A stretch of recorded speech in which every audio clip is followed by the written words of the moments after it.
Hey, ladies, we want you to mark your calendar for October 5th through the 12th, 2025, because we're taking you on an epic pilgrimage to Crete. That's right. We're doing a beautiful retreat called Awakening the Goddess, where we are going to nurture ourselves from the inside out. You're going to be learning all kinds of sacred sexual practices from both the Taoist and the Tantric perspective. We'll be doing yoga every day. We'll be going and visiting sacred sites and really harnessing the energy of the primordial goddess, meaning the original divine feminine energy that is so alive on this island. I was just there last year and it was a game changer for me. And I was like, Leah, we got to put together the retreat that I want to go to. So this is it. Yeah, there's something very special about women coming together and healing and awakening each other's Shakti to really resolve some of the blocks, some of the hurt, some of the traumas from the past, to shed that dead weight so that you can become more alive. You can become more magnetic, cultivating trust, cultivating vulnerability, cultivating presence, coming into a new state of consciousness in the arms of a group of really amazing women, sisters, and friends you're going to have for a lifetime, including Willow and I. So join us on the plane. Let's get this party started. You can sign up at sexreimagined.com and let's go to Greece, baby. In ancient times, stewarding sacred sexuality was a path of deep training, passed through mystery schools and held by women known as priestesses. Today, the word priestess is rising again. But what does it really mean to embody this role and bring sexual healing into the world? Was Mary Magdalene herself one of these great priestesses? In this episode, we're going to explore the powerful resurgence of divine feminine teachings and how the sacred union of Mary Magdalene and Jesus, or Yeshua, can activate your own dormant sexual power with our incredible, amazing guest, Dr. Marguerite Rigoglioso. I am Dr. Willow Brown, and I'm here with Leah Piper. This is Sex Reimagined, and we're so grateful for all your likes, shares, and subscribes. Keep them coming. This is really exciting. You guys, this is going to be something that really kind of goes back into some deep roots. So tune in, turn on, and fall in love with Marguerite. Welcome to the Sex Reimagined podcast, where sex is shame-free and pleasure-forward. Let's get into the show. Welcome to the show, Marguerite. Yeah, thank you. Woo! And we're here, finally. We're here. Tell us about your journey into this work and, you know, the deep teachings and the deep trainings. I mean, you've been studying for decades now. You've written books. I read your book. It was amazing. And I'm just so curious, like, what early on got you headed down this road? Yeah, well, if you're talking about the road of Magdalene and the sexual healing of humanity, that's kind of more recent. But if you're talking for me, like the last couple of years since I've taught a course on this, but connecting with the Magdalene happened decades ago. I'm trying to think, 35 years ago, something like that, connecting with Magdalene, connecting with Mother Mary, and then understanding what they were about sexually.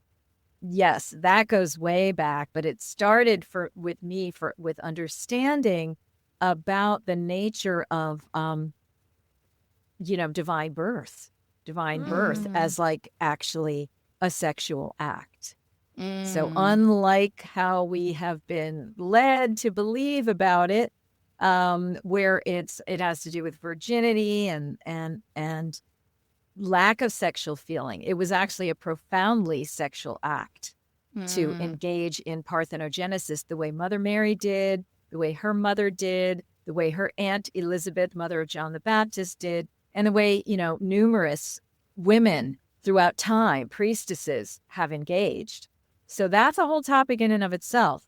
And then there's the topic of, and I've been at that, like I said, for decades. Well, let's start there.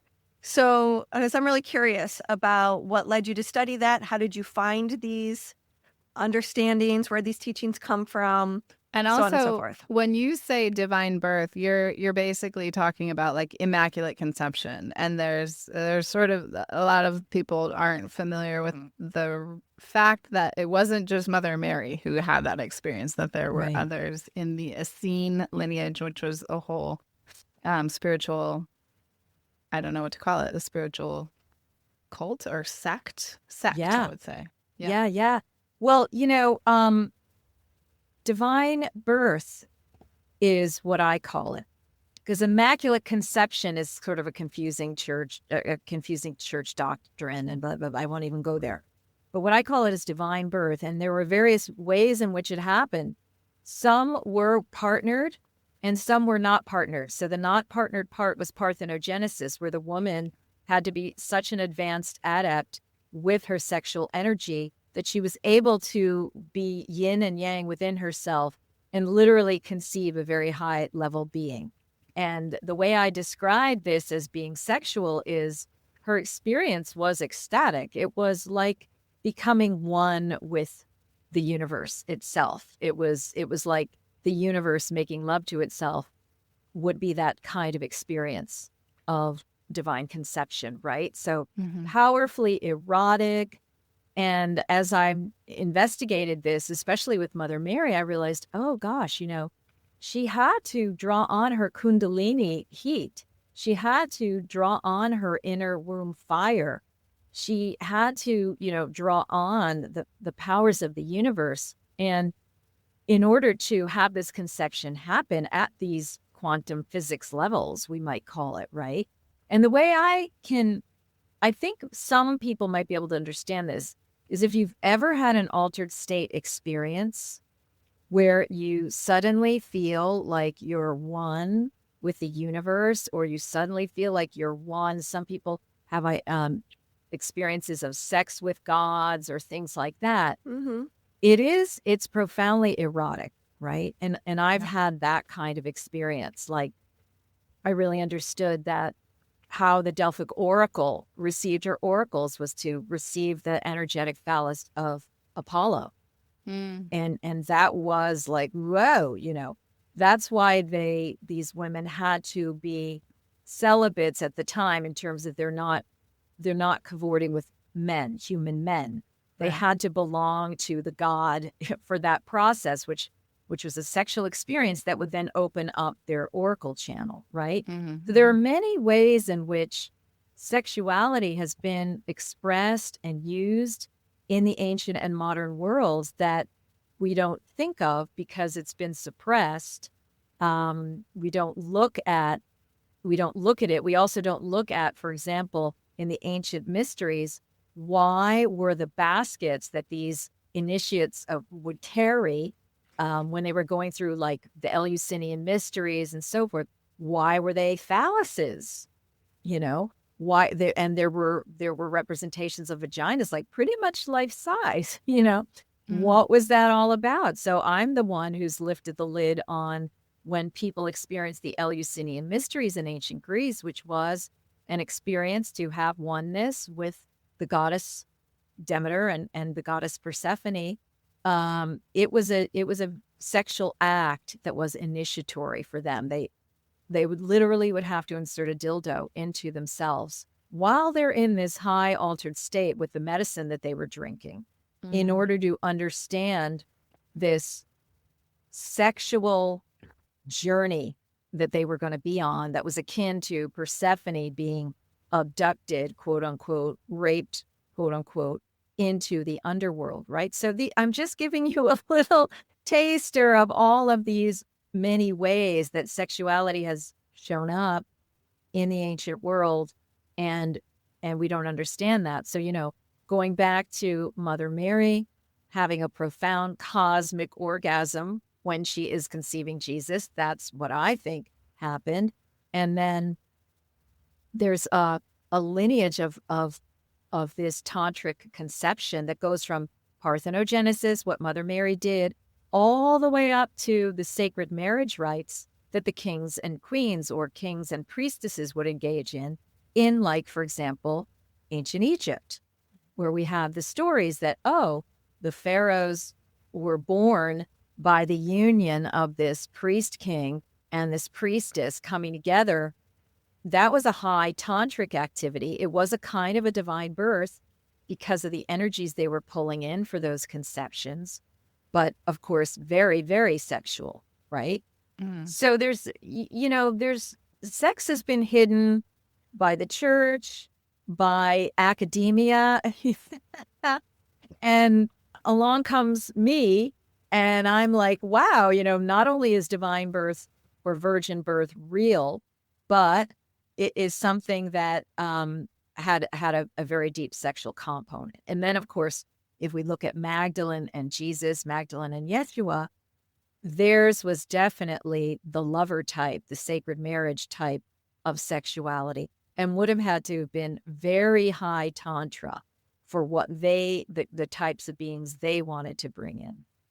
So it's interesting. My mind I want to get our listeners kind of on the same page as us. My mind goes to, we've talked about, like, in Tantra, there's white Tantra, where you're in practice, you're in union, you're self-cultivating with nature or with the universe or with yourself. Yeah, it's like it's your own cultivation practice. Solo practice. And so we talk about white Tantra is really important to bringing a fuller cup to a red tantric practice, which is where you're practicing with another. So that's basically kind of what you're talking about. Exactly. And I think it's so profound to think about. I mean, that's one of the things we're doing here on Sex Reimagined, is reimagining what is possible within sexuality and the energetics of sexuality that go far beyond the physicality.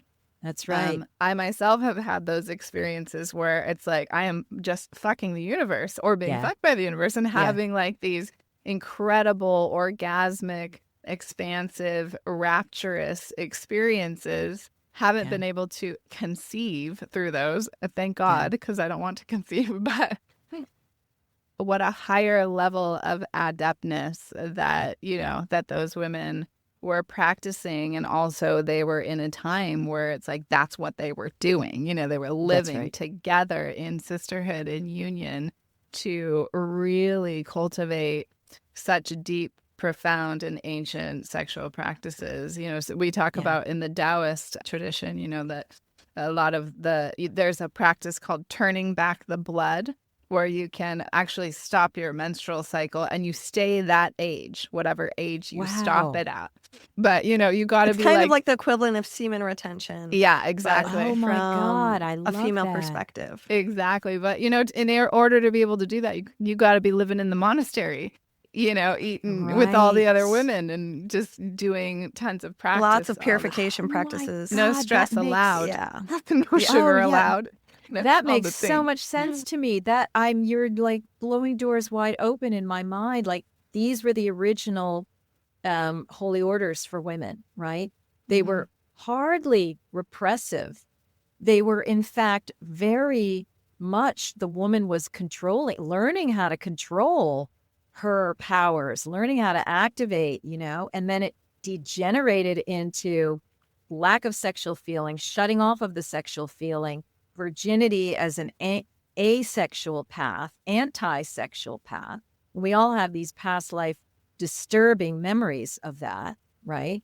And then the church really capitalized on that because they need to shut down women's wombs so that we can't access that power. That's how these patriarchal forces that are governed by negative interdimensional beings, if you will, control the planet. They've shut down all the sexual centers of women and men, but especially women, because women do not need men in order to have their womb opened and be able to do these empowering things, from impregnation all the way to sending out lines of healing through the universe, healing others, sending out forces of creativity and manifestation, right? So they've wanted to shut that down. And this is why also Sri Kaleshwar, the late Hindu saint, was gathering all these materials, these mantras and these yantras, these drawings from the ancient palm leaf manuscripts to say, hey, there's a whole ancient empowering practice that the 7 rishis, the Sapta rishis, were keeping undercover for all of us that have to do with the holy womb chakra system, the womb as its own chakra, right? And so a lot, I've been teaching this, I've been using this. I healed myself of numerous uterine things with this. I've seen it with others. There's just so many angles we could talk about here. I'm just trying to give out some, splats. I think it's really interesting that there is this ancient energetic technology that us as modern people are very ignorant even exists. Yes. People still have a hard time believing that energy even exists, which kind of boggles my mind. I'm like, we're just these really fast moving molecules that are filled with energy. We are energy. We're electromagnetic fields. How can energy not affect us? But because we can't see it, we have a hard time believing it. Until you start to feel it, then it becomes unquestionable. What's coming to mind for me is Teresa of Avila, Saint Teresa of Avila, who also had her own spiritual experiences of feeling the 7 internal castles and feeling the serpent rising, very reminiscent of Kundalini awakening. And the association with chakras is really fascinating. Here we have an ancient Catholic mystic who is having these experiences of making love to Jesus on an energetic level. And her priest, as she believes it's like, something's wrong with me. And her priest thinks it may be the devil. It's telling her, you just need to fast more. You just need to fast more. Well, what's fasting going to do? But bring on more spiritual, energetic phenomena. That's right. Whichever meditations and prayers. Well, Really I love, women, these angles that you're getting. I mean, you're coming in from various perspectives and looking at Teresa of Avila or the nunhoods or whatever. I mean, this is amazing. I feel like it's worlds coming together just in this conversation, validating one another and understanding on so many multidimensional levels what you both have been talking about for years and what I have. I mean, this is very cool. Let's take a quick break. Ladies, do you want to explore your sexuality and experience true sexual healing? The Vaginal Orgasms Masterclass teaches you and your partners how to unlock your full sexual potential and awaken the G-spot, the sacred spot, and the cervix for an unforgettable sexual experience. Would learning how to finally surrender and release grief, fear, and uncertainty benefit your outlook on life, love, and relationships? We certainly think so. Common misconceptions of the G-spot, including its anatomy and function as an erogenous zone, will be covered in this course. Plus, we're going to teach you 7 different massage strokes for the G-spot that dissolve blocked energy and increase your pleasure tenfold. We're going to teach you how to locate the sacred spot and the best methods to stimulate it for maximum pleasure. And you're going to learn about cervical orgasm techniques, which are the most powerful and also often elusive style of climaxing. You know, this class is primarily geared toward women, but men have taken it as well and learned so much about how to pleasure their partners. So get ready for multiple O's, my friends. And you can get all of that at sexreimagine.com/female-masterclass. And for being a listener of the show, we've got a beautiful coupon code for you. It is 20% off this course. Just type in podcast20, that's all caps, podcast20, and get yourself a great deal on this on-demand course. Now, I do have a question about, and for some reason, my Midwest tongue butchers this every time. Eleusinian, say the temple name. The Eleusinian Mysteries from the Eleusis. Yeah, so we've been there. I've been there. Have you been there? Yes. Yeah, so my husband's obsessed with this. Okay. Willow and I are taking a group of women to Greece. We're taking them to my Crete God. and to Santorini on a pilgrimage of the primordial goddess. And so we're really excited to do that. I wish we had time to take them to the temple, but we don't. But my husband and I will visit it again. We're extending our trip a bit. And so I'm curious how you felt when you visited this holy site. All right. Well, first of all, recommendation. Suggested reading. You might want to get my book called Virgin Mother Goddesses of Antiquity. Okay. And the whole Great. second half is the chapter on Demeter and Persephone, the Thesmophoria mysteries, the Eleusinian mysteries, and my whole analysis of what went on and how sexual that was. Cool. I No believe it. scholar has even been able to address it because they can't. It's so well argued that they can't shut it down, but they just ignore it because I'm saying that, well, the people use dildos and so I mean, they forth. have those in museums. Right? It's not, They're all they over. don't exist, or that No. women are somehow unsexualized. We still have this really archaic belief That's that right. women's sexuality is basically male sexuality, only That's the right. light version, Right. which could not be further from the truth. That's right. Especially because in this mystery, it was the opposite. Male sexuality had to become the female sexuality in the rite. The men would insert the phallus in their anus. And it was, so the normative was the woman receiving the phallus in the vagina. So secondarily, the men would have, because it was a whole women mystery. The mother, daughter goddesses, Demeter and Persephone. It was the Shakta universe that was being accessed there. So the men had to come in line. And in fact, the Caesar, one of the Caesars, had to take on the feminine form of his name after he had this initiation. And the sacred priest, the Hierophant, would have to be symbolically castrated by drinking hemlock as part of this Interesting. ritual. Wow. He had to become a woman. So this was a whole woman thing, right?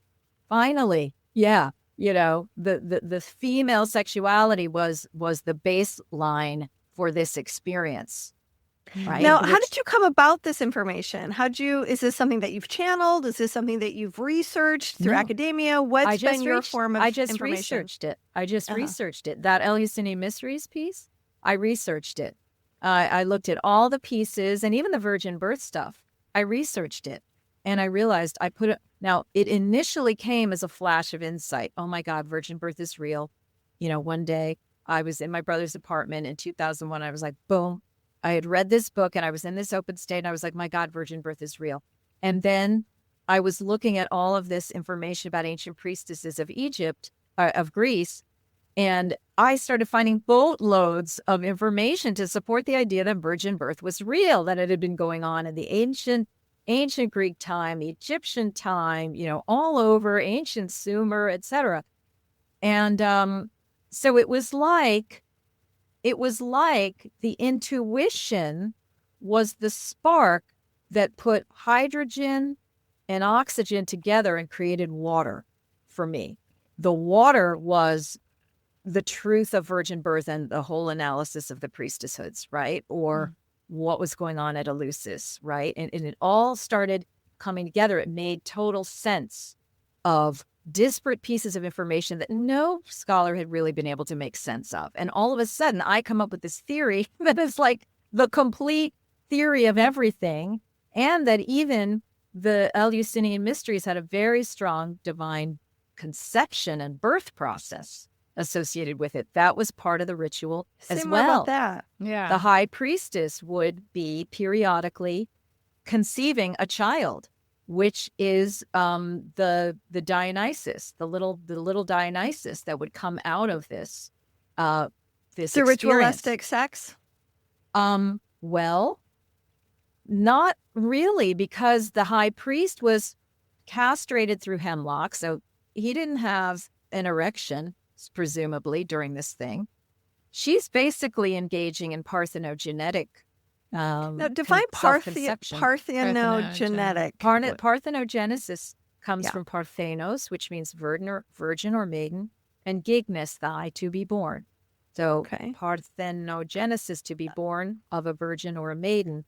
But Okay. really, it was the title of these sacred priestesses who were schooled in divine conception technologies originally. Okay. And so that's why Mother Mary is called a Parthenos in the Bible and so forth. So I want to also talk about what is virginity.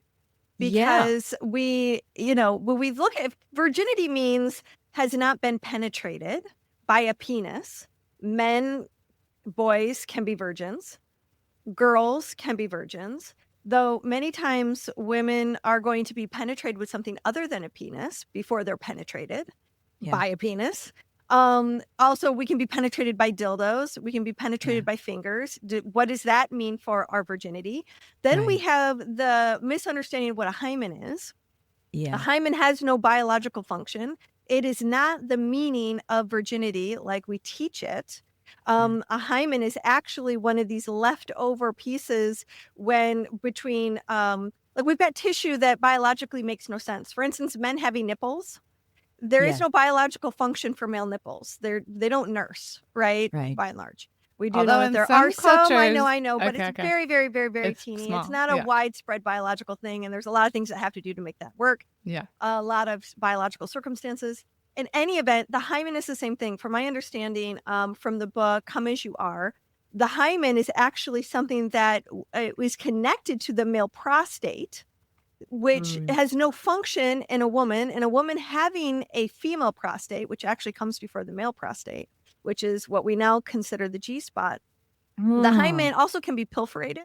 It can be partially there. Women who are postmenopause can still have their hymen. So the hymen as a symbol of virginity is a total construct. It is meaningless. And so I'm curious, when you use the word virgin, what exactly are you referring to, and is virginity even real? If I imagine virginity to be real, it's like this weird, a penis has to go into a vagina for the first time. And we've got all sorts of people who are not attracted to the opposite sex. So do they remain virgins their whole life because they've never been penetrated by a penis? So on and so forth.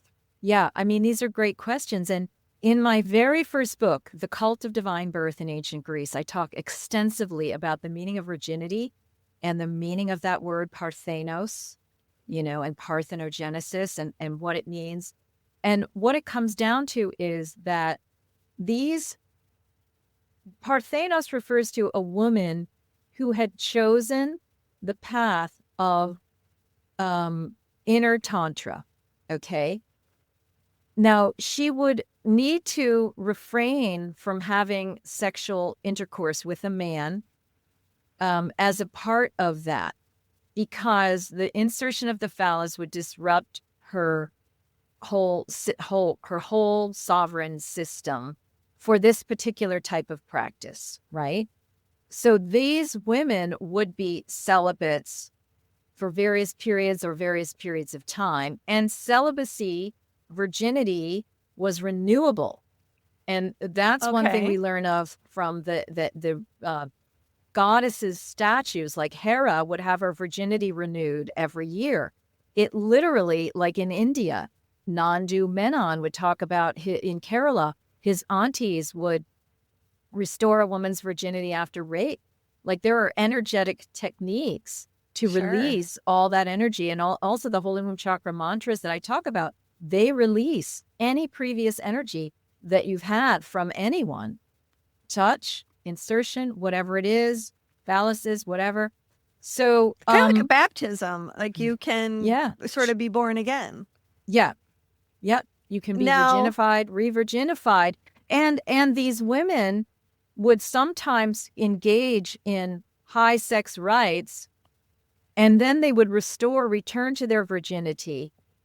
Okay. And then they would, do it again, but they weren't like having sex all the time with male partners or things like that. And there's a whole, I talk about in The Cult of Divine Birth in Ancient Greece and Virgin Mother Goddesses of Antiquity, that there were these sisterhoods, these priestesshoods that were lesbian in sexual orientation. The ones that were associated with Artemis, and the ones that were associated with Athena, and particularly Artemis, suggesting that these girls would learn sexual feeling, sexual energy in groups with other girls. I was going to say, what about the sexuality between the priestesses? As part of this priestess training. So they learn sexual energy, but they cathected it with women, so they connected it with women. And it was a whole thing related to these goddesses that were like, We don't want the phallus anywhere near us because those are connected with the negative reptilian forces. And we don't want that. Well, that's Okay. too bad. Interesting.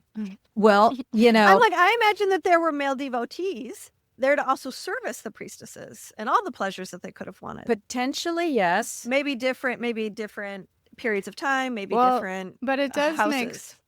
make sense that, women would learn about their sexuality From other since women. it is such a different style of sexuality Agreed. from Right. other women who really, I mean, that's kind of what we're doing at our Greece retreat. We're not having like lesbian orgies, but we're like helping, women Yeah. who are not very far along their sexual Or who exploration are- and relationship with themselves. We're mixing those with people who are really far along their journey and have a very Wow. close relationship with Yeah. themselves. And, Oh my God.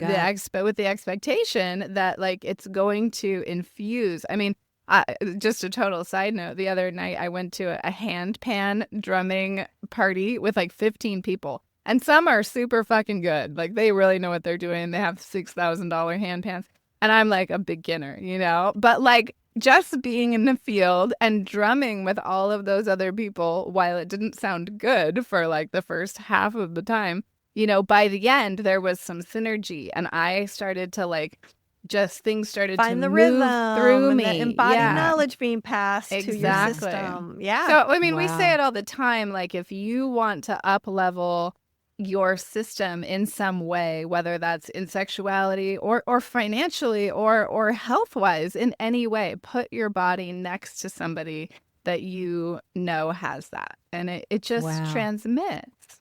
I love Right. that. That is so amazing. I feel like, wow, we just went down roads upon roads.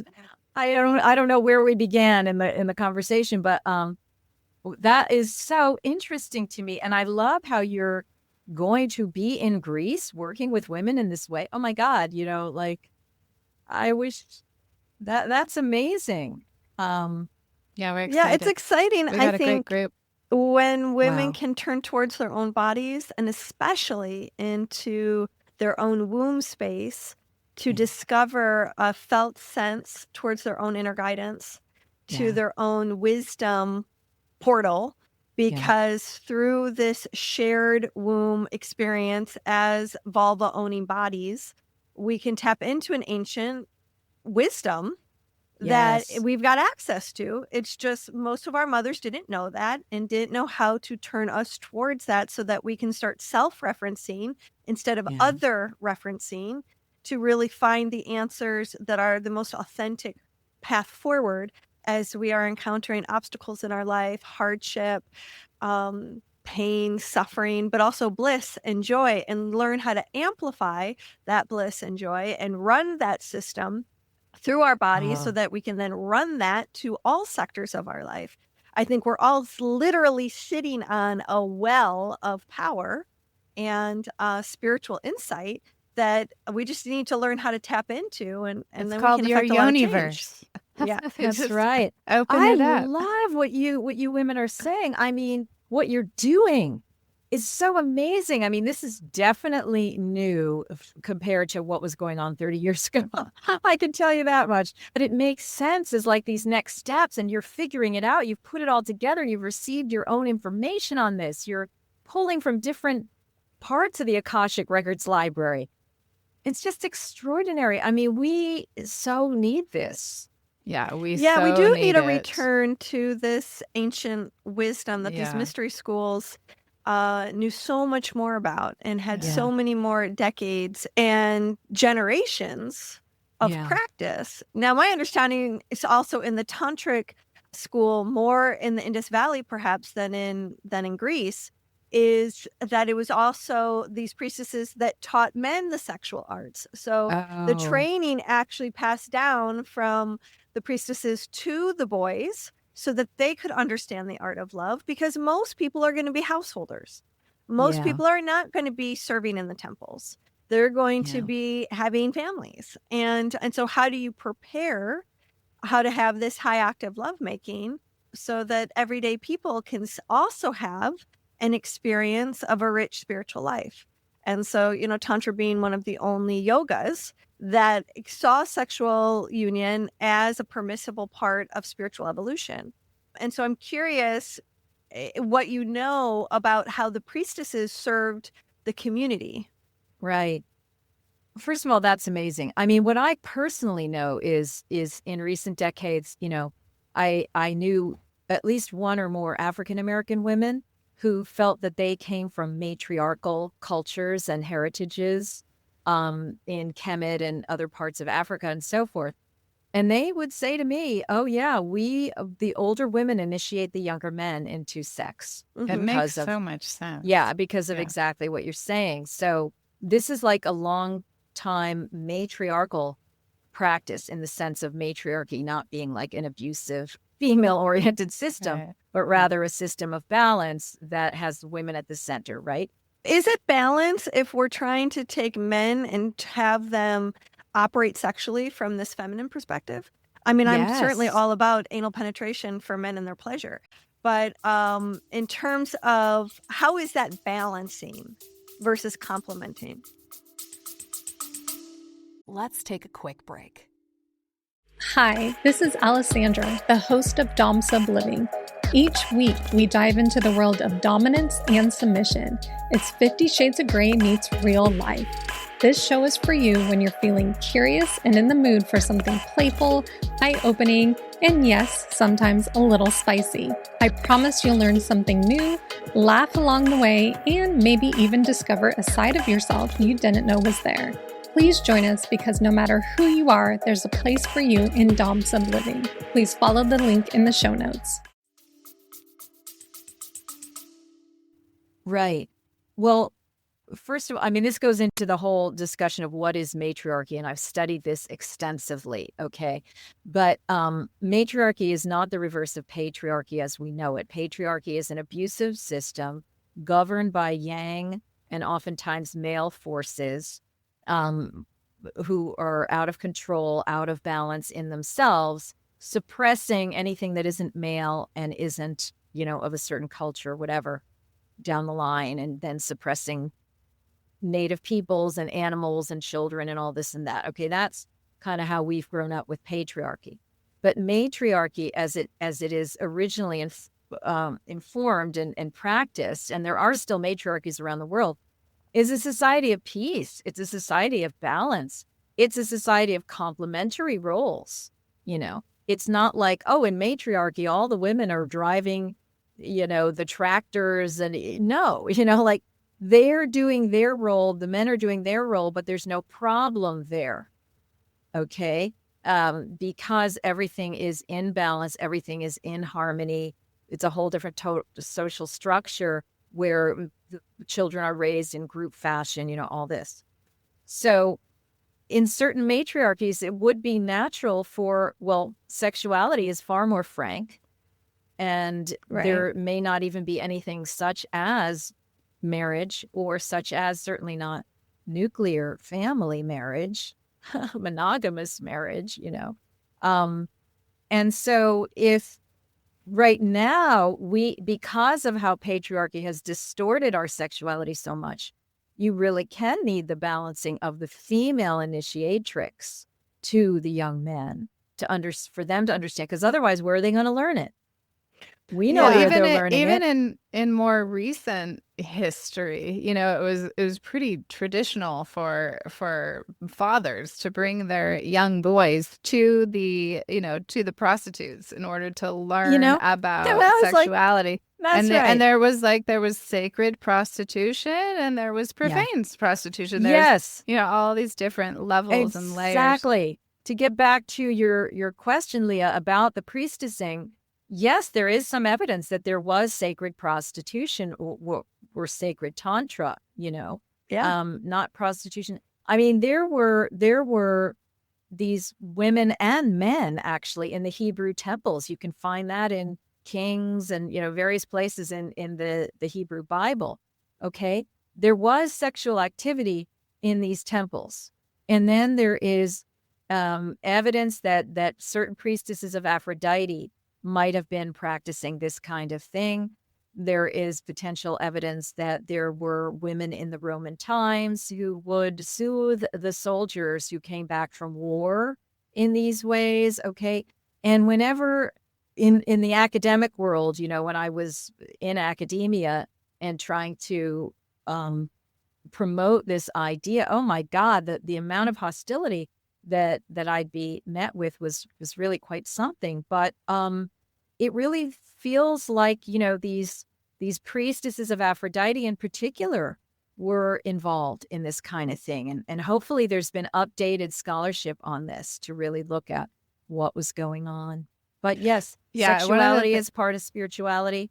Big deal. One of the things you just mentioned, I want to highlight, which is that, men would come back from war, and before they could go home to their families and their homes and their communities, they would go through the temples and be cleansed by the sacred sexual rites, right? They would be healed, they would be cleansed, they would be in order to be fit for society again. Yeah. Return to their families. Imagine if we did that to soldiers coming back these days. What a different world that would be.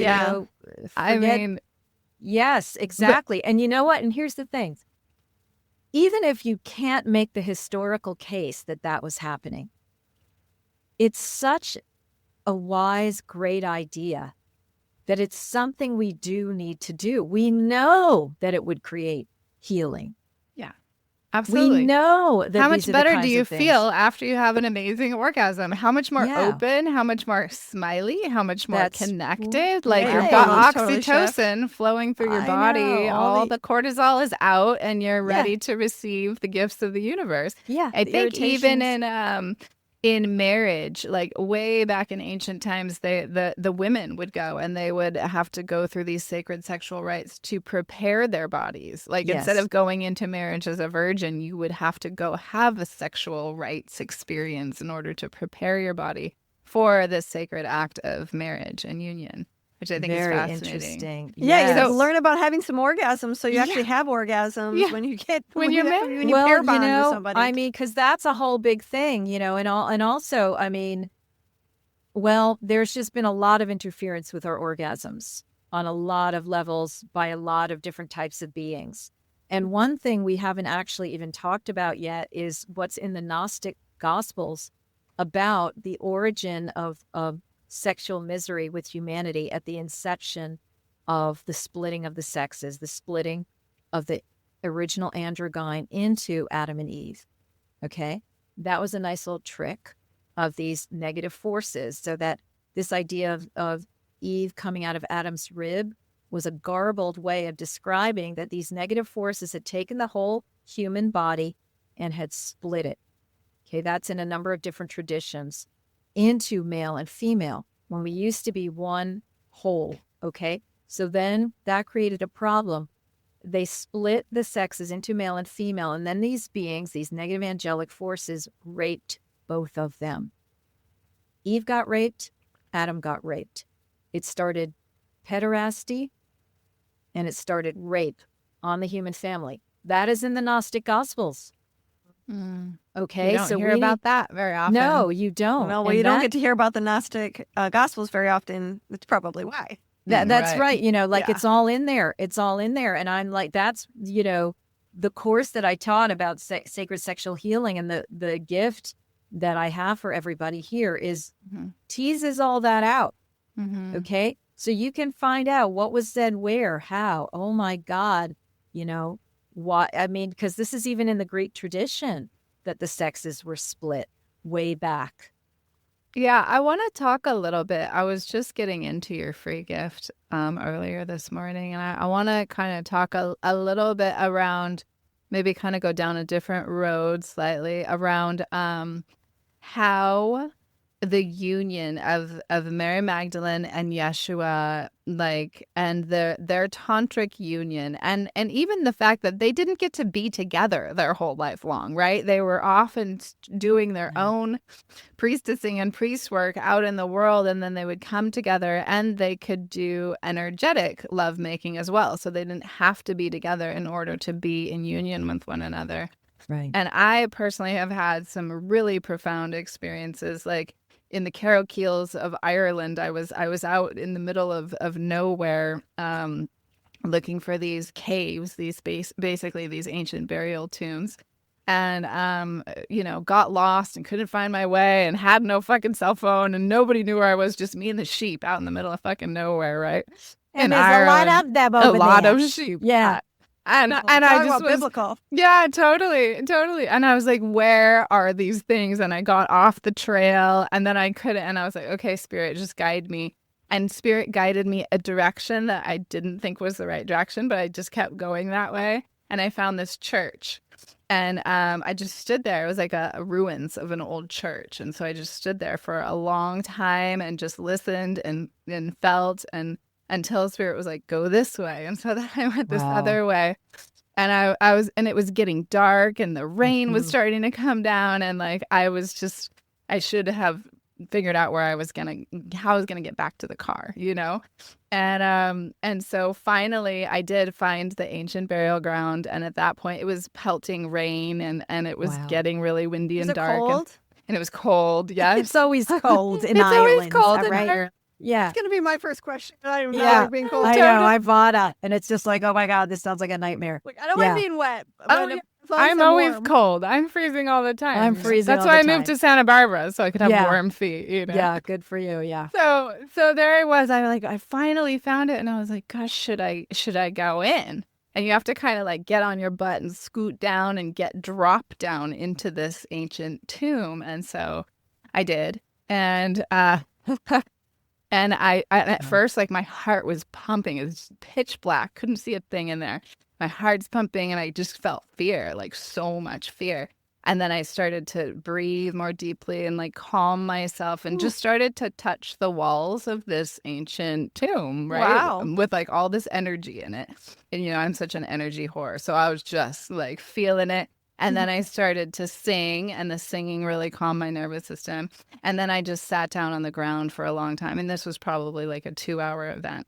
I sat down on the ground and I just listened and felt. And eventually, Inanna came to my back, who's always been one of my goddesses, one of my OGs. One of my OGs since before I knew what a fucking goddess was. When I was a kid, I don't know where she came from. She's always been with me. She came to my back and she was just like, I got you. I'm holding your back. Lean into me. And so I started to just like have these creatic waves of orgasmic bliss and pleasure, which basically opened my legs, opened my yoni, opened my womb. And then I felt this like warm, penetrating phallus of energy up through my yoni and all the way up through my whole Sushumna nadi, which is the chakra line. Wow. And I was like, what is that? And it just Yeshua was what came, and so it was like I was in a cosmic yob yum with Yeshua and Inanna running the microcosmic orbit. I mean, it was one of the most profound tantric experiences of my life. And so I know the value of like, being in union with these like primordial forces. But I want you to share with our audience what's possible through your teachings and what could open up for them. Yeah, for like the modern day person, what's possible. Yeah, because I'm not modern at all. Neither am I, Well, really, technically. apparently. No. You are you live in the modern age, which, by definition makes you a modern person. Even if you are an old ancient soul. Yeah, that's right. I remember it all from the past. Well, unfortunately, there's nothing in my classes that's going to give people that kind of experience. However, it might be able to information. The information and to prepare people for that. Because sometimes the knowing is like 50% of the way to those orgasmic waves. Yeah. And then, mantra practices and that I also offer through the Holy Womb Chakra teachings. I really believe in it. I mean, it will clear you out, It will clear out heartache, clear out all that unwanted touch, everything. So there are stages of preparation, and I think what I offer are more the initial stages of preparation, and what you ladies clearly, amazingly are doing and experiencing are the actual, orgasmic journeys, right? That you're helping people to go on, which is the needed part of it. We do need to actually then physically get into our yonis and do it, right? So, that's what I would say. But I think there is so much information we need to have, and that's why I have that gift. Meet Magdalene and Jesus as your sexual guides. If people end up taking the Sacred Relationship and Sexual Healing with Magdalene and Jesus course, there's also an amazing workshop it's a bonus seminar called The Travesty of Sexual Abuse and Abduction and How to Clear It from Your Field and the Human Matrix. Okay, so all of this, what I was talking about earlier, so all of this stuff goes together. And I just love how, there have been, and there are especially women of younger generations now, taking this stuff into the actual physical practices. No more just yantra, mantra practices, no more just thinking about it, but actually getting into our wombs, doing these things, having the safe touch, So Right. I really honor you for that. It's so, so needed. Yeah, well, I want to honor you for like really bringing this information forth, because I wouldn't have had that experience if I hadn't read books and gotten that, some The insight of what concept exists. of all of that That's right. previous to that experience. And so when I was reading your book that you sent me, the one that was so deep on Mother Mary. Yes, Oh The my- Secret Life of Mother Mary. The Secret Life of Mother Mary. Fuck, I fell in Yeah. love with Mother Mary all over again. I know. It was really I powerful. know. And for someone who grew up in the Catholic religion, in me the too. Christian and Catholic church, like my dad is Mr. Bible, Mr. Catholic man, and my whole family. My grandparents had 15 kids because they didn't believe in birth control, right? So okay. big fucking Catholic family, let's and like populate in the a world. small Yeah. town, and so but the whole time I would sit in the church, I'd be like, this is wrong, like this isn't Yeah. right, like my knew. cells could feel it, No, we all and knew. I've been able to go down the track, like a spiritual track and an opening and an awakening track to like, oh, there was truth here, but this is what it feels like to me. This is what feels Yeah. like truth to me. And so it feels like I can relate to my dad in this really cool, unique, special way. I Yes. have to keep certain things under wraps, but like we can still bond over that, like over Jesus, and That's like right. the power of Jesus. I know, that's really because of the work beautiful. that I'm doing is really allowing people to reclaim the true essence nature Yeah. of Mary Magdalene, of Mother Mary, of Yeshua, the stream, the eternal stream that's under all those, religious formations that started ensnaring us and everything, So Yeah. if people can meet you down there, then, you have something to talk about. And right, people come in from all different angles, though. Yeah. I have Wow. to say, Willow, it's always so sweet. Like I feel the emotion in you like rising, and like the real tenderness that this lives inside of you with like the connection to your dad. And I think that's just so beautiful. I'm just having this moment of just like being utterly in love with you right now, feeling all the love that's like swimming in your system in relationship to like your dad, who's like really the first guy we ever get to fall in love with. And you have such a Oh my special gosh. connection to yours. And so I'm just Yeah. like letting you know I'm feeling all your feels. It's like really yummy. Oh, I it's had very, such very a deep sweet. experience this morning. Yeah. Oh, Yeah. wow. You want to share about it? Kind Wow. of, but I'm just going to be weepy the whole time.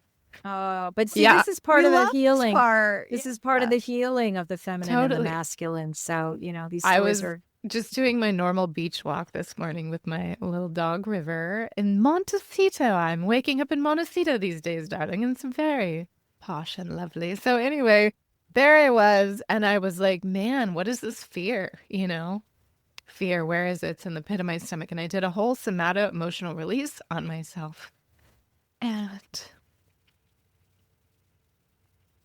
underneath the fear was like this longing, which was a shadow. The shadow of longing is not having, right? And it was like,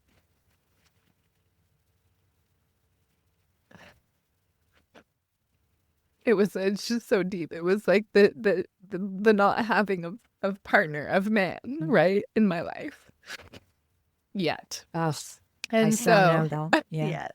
and so I went to that longing, which like the true longing is just eros. It's drive, it's desire. It keeps me going. It keeps me Juicy. reaching, Mhm. when exploring. And Yeah.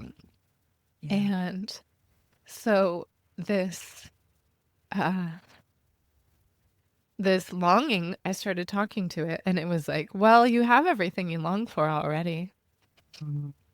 And and then my dad came in, which is like, I have like the best dad in the world. Yeah. Oh, bless You have your amazing heart, men in honey. your life. Yeah, Wow, amazing brothers, sister. amazing dad. That's gorgeous. And then like I had just been with my dad for 2 days, and we had just been talking about like how, God loves his children. Like, so he wants to give them everything that that they want, they desire, that they have That's arrows right. for. So it's a cycle, actually. The longing is just, it's the that you have it already. So there's Yeah. actually no lack shadow Yeah. to it. Anyway, I was just Yeah. walking on the beach crying and like Wow, having that's so Crying so in ecstasy, beautiful. pain and Right, pleasure all wrapped up yeah. in one. I know, the Gnostic sacrament, there was a Yeah. Gnostic sacrament called the bridal chamber, where the woman, each person would have to come and feel their wholeness. They would come to that feeling of wholeness, so that they were walking around feeling whole, which is the actual meaning of virginity.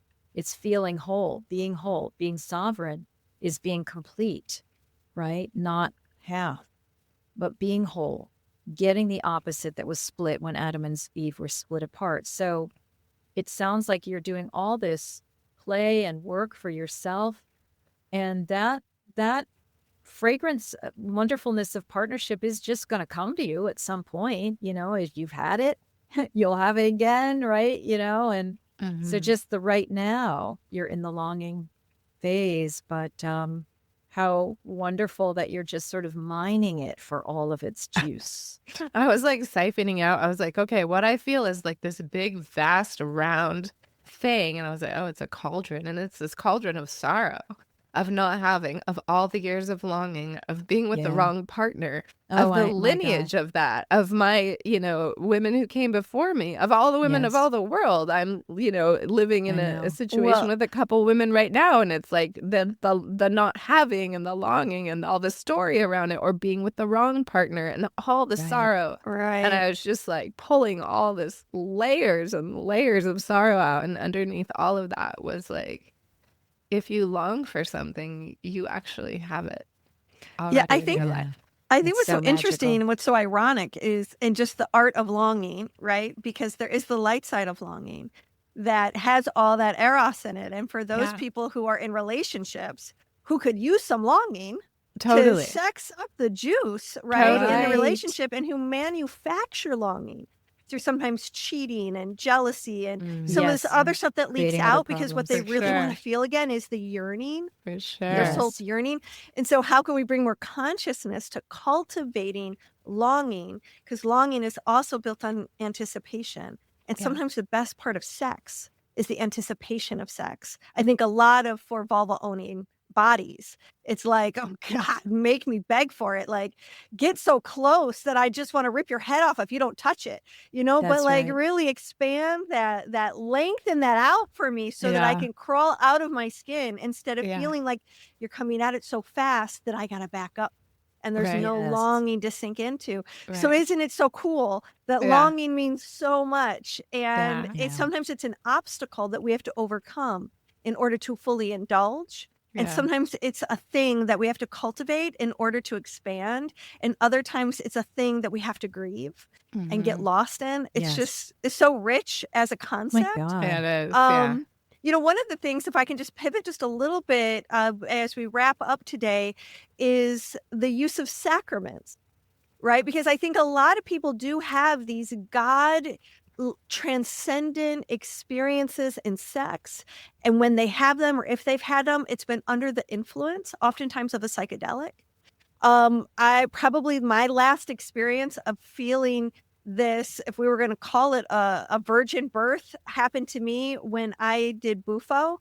And through the experience of DMT, I went into that letting go into that medicine with the realization that I was fucking God. And as I was coming out of my experience fully in full rapture with the divine, and thankfully somebody videoed me in this experience. You can see my body in the full movement of this crazy epic sex, which then as my conscious awareness grew more lucid and more lucid, then I was in the throes of giving birth to God. So I had this full experience There's of Mother Mary. fucking, ending the journey, giving birth to God, and then just weeping. Like sobs of the earth coming out of me at the end of it, having found a certain kind of wholeness in the letting go of something really painful. And I didn't have the full narrative of the story of whatever was being shed. I just trusted that whatever I was letting go of was of epic proportions. It was. I mean, both of you, like all of us, you were doing work for the collective, for like timelines and amazing, and I kind of, that's what I was saying at the very beginning. It's kind of a good way to conclude, that Mother Mary had something of that. I've often thought of writing a blog or something called Mother Mary's Orgasm, but I love that. Great That's topic. good. Yeah. Here All we right, go. that's the way. Totally. But because there had to be such a cosmic explosion, or implosion, Maybe really. call this interview Mother Mary's Orgasm. Do what you will, all right? Whatever you think is best, you're the ladies to do it, clearly. But yeah, that, and then how interesting hot that. flash all of a sudden. Well, I'm going to sit around you two, like you were saying, be around people that are your mentors. Okay, you guys, you ladies, you women are my mentors. Ditto. But it's so interesting to me how, like, right as you were having all of those waves, then all of a sudden you were giving birth to God. Yeah. That is parthenogenesis there. Yeah. Ding, ding, ding. So we've come full circle in a topic that you didn't know if it was off topic. I didn't know the name. And it's just like, Janet, no, we here I've can had the experience. Roxy and I are like, we can guarantee you it's going to be on topic. There are so many topics. God, I love it. So tell us, please give us the titles of your book so that people can find them. Okay. So the most recent is, as you were mentioning, Willow, The Secret Life of Mother Mary. And that's just great. Taking the veils off of her, understanding who she was really, and who she is now still for us, right? Healer, mentor, spiritual guide. Prior to that was The Mystery Tradition of Miraculous Conception. That's about what is this virgin birth business all about, who was doing it, and how was Mother Mary involved in this, which was a huge tradition that had been going on for thousands of years, all right? And then prior to that are the two academic books that I mentioned, The Cult of Divine Birth in Ancient Greece, which talks a lot about what is virginity, who are these virgin priestesses, what were they doing in Greece? I don't even talk about Mother Mary there. Who are the Vestal virgins? And then Virgin Mother Goddesses of Antiquity, where half the book is all about the Eleusinian Mysteries, that death rebirth experience as a very sexual one that also had a divine conception process in it. So those are the 4 books as of right now. And they can all be found on your website or on Audible? They can all be found on Amazon. The last 2 are in Audible. Yes. Okay, great. The first 2, no, they're hot, more academic, very readable and interesting. But the second 2 are very, very readable. Like they're very grounded, but people can read them like chin, chin, chin. And it's opening up doorways for people. We will have all of these links in the show notes, which you can find on our website. So if you're listening to this episode right now, maybe you're on Apple, maybe you're on Spotify, maybe you're listening on YouTube. Just click on the show notes and we'll have a link directly so you can get all these goodies and including a link for the free gift. That's right. That's right. This free gift is amazing. Don't let it. Yeah. So if you've enjoy it. Yeah. If you've enjoyed this episode, this is your moment right now. Look at your phone and click subscribe. Click like. and give us a comment. What did you get out of this program today? What are you excited about? What is this making you think of? How is your upbringing different than all the information we just laid down for you today? Because if it's like ours, it's a real, we didn't grow up with any of this stuff. So it's kind of, it's interesting, right? So share with us what you know about some of these mystical sexual realms, and let's keep the conversation going. Now, remember, the show is not over. Stay tuned, because Dr. Willow and I are going to do the dish, and we're going to dish it up, folks. Thank you so much, Marguerite, for being our guest today. Oh, thank you so much for having me. I mean, we had so many obstacles to this happening because of the intensity. They're like, no, we don't want that information out. Yeah. And now it's like, oh my God, connecting up religion and sexuality. I don't know. But here we are. Here we are. We made it. It's where we're going. Yeah. Thank you. Thank you And so much. blessings to you on Such your amazing a pleasure work. to Wow. meet you. Thank you. Yeah. Thank you so much. Thank you. Okay, love. Mutual admiration. Mwah. Bye. Ciao. Bye. Now, our favorite part, the dish. Okay, here we go. So, Marguerite Rigoglioso. It's a very Italian name. Yeah, and I loved it. Rigoglioso. Yoso. Yeah, cool name. I loved it at the end when she got all Jewish, Italian, like New York mama on us. That was cute. So cute. Yeah, I mean, what a fun conversation for me. You know, I'm such a geek about all this stuff. I've been following the rose codes and the Magdalene lineage for decades, it feels like, and have read so many books that have really lit up my relationship to Tantra through that lens. Yeah, through that lens. And I think also, you know, being raised Catholic and then making sense of it and just being like, oh, they're just like a lot of ahas and a lot of moments of like, oh, yeah, okay, there's the truth.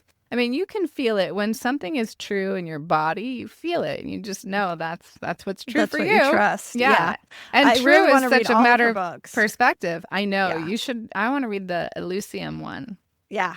I wish I was going with you guys to that temple. I know. What the Well, hell? you know what? We have time between on the 16th when we get home, because we fly really early to Athens. Uh-huh. So we do have time Oh, let's to go to the temple. And I Let's was go. thinking of that because I think Usia, Would love that it. would be really, really impactful cool for her. Okay. Yeah. And then Matt gets to shine and Okay. share all the things. Okay, and there's a good. beautiful cafe right next door. Oh, good. Let's do it. Yeah. It's a 45-minute cab ride, or we can maybe All right, take the train. Perfect. So back to our dish. Back to our dish. Yeah. So, you know, I really I was so much easier for me to believe all of this at a younger time in my life. And then I would say I got really skeptical of everything. I don't know, maybe, God, I keep saying 5 years, but it was probably 8 years ago. Where I Definitely, really started yeah. to question all of this. You know, especially when people with channeled shit. And I'm like, okay, yeah, whatever you're plugging into the universe, you go ahead and believe you're channeling. And You channel all the time, honey. you're at that, but I would never call it that. Like, oh, I channeled this great piece of thing, you know, like, I don't know. I get a little judgy, you know, I have to admit, and I, that's really not a fun part. That's not a joy-filled attitude to have, is to become a skeptic and to, you know, kind of squeeze my eye a little bit towards someone and go, I don't know that I'm picking up what you're putting down. So I kind of felt that in the beginning, but then towards the end, I'm feeling like filled with joy and filled with curiosity. And now I want to read all the books. And so I'm having like a different experience, which I'm like, well, I'd much rather prefer the magic of what's awaiting when we pull the veil behind something. And the truth of the matter is, who cares if it's factually true or not? What does it spark and open inside of you? That should be the testimony of, you know, because I want to live a joy-filled life. So if this opens doors to joy-filledness, then follow that. Why door. would you deny it? You Open know? that door. Yeah, well, one of the things that I really love about her books is they are based in tons of research. Like, she's a full fucking scholar. I've read all the channeled books, and I've read a bunch of the scholarly books, Megan Watterson's books. And, you know, I love them all. They all bring a really important... There was a whole... scripture. Mary Magdalene's had her own part of the Bible that actually was taken out. And there is a really cool book, Mary Magdalene Revealed. I forget the name of the author. I don't know if it's Megan Watterson, maybe a different one. But anyway, she found little segments, little pieces of the scripture, and then just like, gave her synopsis based on her long study of all of the all of the Yeah. study. And so Yeah. Marguerite's she's a deep scholar, and it's not just, her stuff her books are Isn't not channeled, actually. Right. Yeah. Let's be clear. They're very, she was, because when I was asking her, like, yeah, so how did you learn all this stuff anyway? yeah. So, real legitimate person here. Yeah. I do have to bring up the patriarchy stuff. Okay. Because I think we are misguided. And I know this is sort of rooted in feminism. And I was once a feminist. I no longer identify as a feminist. And I'll tell you, it's because I don't like the separateness that is a part of the conversation when we villainize the patriarchy. Do I think that there are parts of the patriarchy that are filled with suppression and toxicity? Totally. But never is it a part of the conversation, the noble part of the patriarchy. There are the healthy patriarchy. And I don't, so that's just something that kind of rubs me wrong, because I think many of us have a patriarchal figure in our family. And they've earned that title, in my opinion. Like, they are beautiful, good, wonderful men who are, at the pinnacle of the family, who we get to look up to and have respect for. Matt's dad comes to mind when I think about the patriarch of the family. That doesn't mean there's not a matriarch of the family too, who we also all look up to, who holds the family. And so to me, I think it's not either or. In so many conversations where the patriarchy gets brought up, there's never a balance. There's only this villainization of the patriarchy. And I think we do culture a disservice when we continue to pick sides, and it becomes this way that we become separate. And I'm more interested in us finding ways to become non-separate. So how can we take the patriarchy and make it more noble versus keep this storyline of its villainous attributes? Like, if we're going to transform the patriarchy, I don't think it's about doing away with it. I believe it's about changing the narrative so that we can rise towards something that's actually really beautiful, that complements what also exists within the matriarchy. This either or thing just gets under my fucking nerves, because then we take the matriarchy. It's like, there are always women who are down with the patriarchy, and then they're like all about the matriarchy, as if there's not tough shit that's got to be in connection with the matriarchy too. So I don't know. I just have to fucking say that. There, I'm done. Okay, rant over. Yeah, rant over. Good rant. Good rant. I mean, I agree with a lot of what you're saying. I think there's a lot of value in patriarchy. I think, if you read Riane Eisler's book, The Chalice and the Blade, that book really talks about like the transition from matriarchy to patriarchy as a societal whole, and the oppression of the feminine model. I think that is where the negativity around, plus like thousands of years of women's sexuality being repressed. Yeah, of course. Virginity and being like the highest virtue a woman could possibly offer somebody. But yang is definitely not more valuable than yin, and yin is not more valuable. We need both. We need the balance. When a lot of people talk about the yang, they also are talking it from a negative perspective. Totally. Instead of seeing it, it's just like this incredible force in the universe. It's just fantastic. An energetic difference from yin. It's not one is better than the other. It's just that if we're only living in the yang, then we're missing out on the beauty of the yin. Exactly. And I think a lot of the work that we're doing, you and I personally, Leah, with clients and groups and individuals, is like teaching the feminine how to support and augment and uplift the masculine in a way where they are coming through with so much love and light, rather than I've got to get on top in order to be the winner, and the success. I have to oppress, and Yeah. And I think that, inside of sexuality is one of the root places that we get to do this as women, which is like helping, understanding and knowing your own system and your own body to such a degree that you can help any man that you're with in that intimate arena be a total success. Yeah, and I think what it calls us to do is, instead of competition, the light side of competition is collaboration. And so if we can take how we are competitive, someone has to win, and instead transmute that to how can we win together, where everyone wins, then we become a collaboration. It's kind of what, when we are looking at our own inner yin and yang, our own inner masculine and feminine, it's about being having an integration between yin and yang inside of ourselves, which is a collaboration. Yes. And I think sometimes even within our own beings, we are warring between yin and yang in our own bodies. 100%. When it's like all the time. If you feel that energy where it's like, I feel like I'm in this, like my masculine's always taking over. It's like, it's not about going to war and forcing your feminine to come through. It's about finding a collaboration and asking your masculine to facilitate your feminine having more space to hold play. space for that. Exactly. Yeah. Well, look at us. Well done. That was fun. Okay. Well done, us. This is a long episode. A long dish. Yeah. All right, y'all. Everybody. Sending you much love. Ciao. Thanks for tuning in.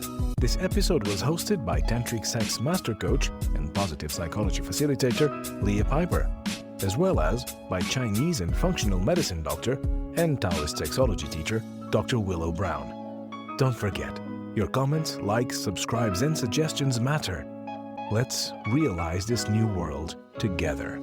Hey guys, what would it be like if you could last 10 times longer when you're having sex? We are going to teach you how to gain massive confidence as a lover, all without performance anxiety, gimmicks, or prescription. This course is perfect for you if you've ever been mortified by a sexual encounter that ended way too early. Or if you've ever avoided intimacy out of fear that you won't last as long as your lover desires. Or maybe you long to give your partner multiple orgasms but can't last long enough to make that a reality. Well, good news, we've got your back, and it's in our course, Last 10 Times Longer. Go to sexreimagined.com/last-10x-longer.